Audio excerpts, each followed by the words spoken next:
Good morning, folks. It is Friday, and I am doing a song by a band that I have always known about and have never listened to. I know maybe 2 songs. I know Enter Sandman. I know Master of Puppets. I think that's it. I'm doing the new Metallica song. Now, it's Friday when I'm recording this. No idea if I will be allowed to release it. They are famously litigious, so they may not. This may get copyright stricken with a quickness, but we'll see. The song is called LUX ÆTERNA. It is apparently #1 on trending. So good for Metallica. They've been in the game for a long time.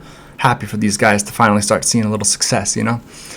I got my latte. I have a feeling that if some real Metallica fans find this video, they may not like me. And that's fine. I listen to music heavier than you do, guys. So, enjoy your 90s metal. We'll get into it here in a second. But before I do, a couple things. First of all, I'm not a professional. I'm not an analyst. I'm not a vocal coach or anything like that. I'm just a guy who likes music. So please don't expect me to be, analyzing microtones or mastering, and like that stuff is too in the weeds for me. And then the final part of this is don't be a dick. It's really my #1 rule. I try to be really respectful and thoughtful when I do these. Obviously, I know I took a shot at Metallica fans earlier, but you guys are all right with me. But I try to be respectful when I do this, and I just would appreciate if we could keep that in the comments as well. So, have not listened to this. First time through. We'll see what I think. And we'll get into it right now. This is LUX ÆTERNA by Metallica. This is the official music video.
All right. Well,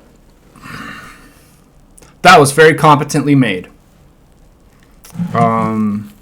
Those guys certainly know how to play their instruments. Lars Ulrich, right? He's the drummer.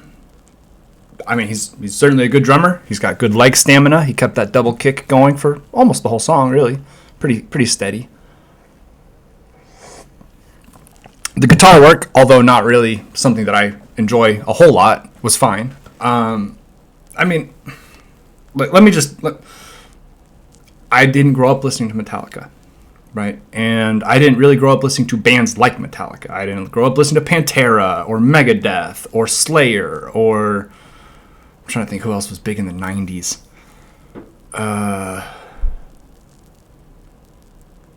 Head PE.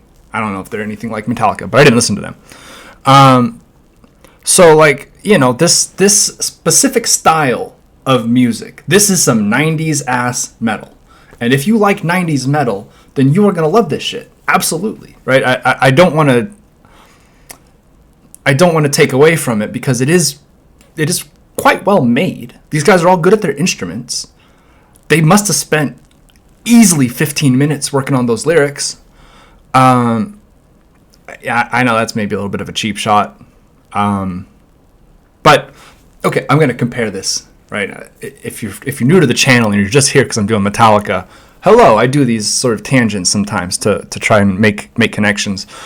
Lil Wayne, all right? In the early days of Lil Wayne, his songs were full of lyrics, right? Eminem was like that too, right? Every bar, every verse, it was just jammed with lyrics, with jokes, inside jokes, internal rhymes, double entendres, right? Just crammed full. And then after the Carter 3, Lil Wayne's songs started to get a lot more sparse lyrically.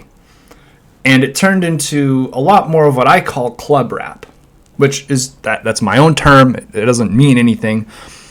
What I mean by club rap is I just mean songs that are easy for you to sing along to when you're drunk because they're not complicated.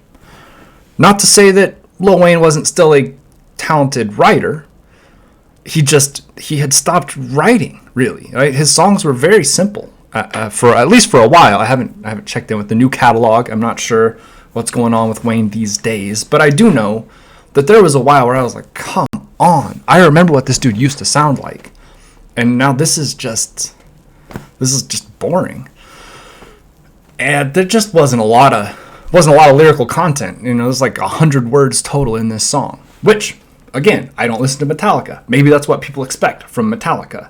So I don't want to be unfair. If that is their style, right? If that is what they're known for, is like, you know, one word or sort of punchy lines that, you know, they rhyme and then they go into the chorus and then you've got a solo, right? I mean, I'm sure people are here for the solos, right? It was a good solo, but it didn't move me. And maybe I'm jaded at this point because I have been listening, partly for the channel and partly just in my real life. Like, you know, I've been listening to Steve Vai for a long time. Now, Steve Vai doesn't exactly play this sort of aggressive metal all that frequently, but he is a virtuoso, right? Tim Henson and Chase. I feel bad because I can't remember the other guitarist's name. I just saw it, but both guitarists from Polyphia are virtuosos. Marcin is a virtuoso. And so I'm listening to this solo and it's like, yeah, it's pretty good, but I mean, it's just shredding. There's no nuance. There's a little bit, you know, you got a little bit of the bends and a little bit of whining in there, but it's all very straight time signature to me. I don't, you know, there's no swing to it. It's just playing fast and loud. And again, I like fast and loud. Okay, I want to be clear. I like fast and loud. I like Within the Ruins. Within the Ruins is a great band, in my opinion. I really enjoy their stuff. Very gifted guitarists and drummers and bassists, right? If I had been around, if my parents were into Metallica, right? If my dad was listening to Metallica with me, taking me to concerts, then I'm sure I would have a different feeling. I'd have a soft spot for Metallica. But I gotta be honest, I would not pick this song over, like, I don't know, any of the other modern metal that I listen to. I would pick it over stuff that I don't like, right? If it was, you can listen to the new Metallica, or you can listen to, like, I'm gonna catch, Taylor Swift is about to catch a stray bullet here. You can listen to the new Metallica, or you can listen to the new Taylor Swift. I will pick Metallica. I promise you. But that's not a high bar, is the thing. So again, I've been fairly critical here, I think. I didn't particularly enjoy the song. It was okay. It was, again, as I said, it's very competently done. I'm not casting any aspersions on the abilities of these dudes as musicians. They're all very, very good at their instruments, far better than I am. And they have made a lot of money making this music. So, you know, it's my taste. It's my opinion. And my opinion is I like other things a lot more than I like this. If you love Metallica, you are more than welcome to love Metallica. You can lift in your garage, and, you know, that was a little mean. No, if you love Metallica, that's totally fine with me. Love Metallica, right? Maybe you have a deep connection to the band. Maybe they've written some songs that really speak to you. That's fine. There's nothing I can say to make that wrong. That is your connection to the music. And that's what's beautiful about music, is people can be connected to it in different ways. But as a casual, as a person who barely knows Metallica, this did not, like, convert me, right? The first time I heard a Polyphia song, I was like, I was in, right? I heard Goat, and I was done. Polyphia is now one of my favorite bands, right? Immediately upon hearing that song. So that does happen. I do get that when I listen to bands. But I didn't get it from this one. So, if I have offended any Metallica fans, I apologize. You know, I did make a couple jokes, but it's all in good nature. So hopefully you guys take that in the spirit in which it was intended. You can make fun of my painted nails if you want, but, you know, I'm not worried about it. Have a good day, everybody. Thank you for watching. Stay safe out there. Drink lots of water. And be nice to each other.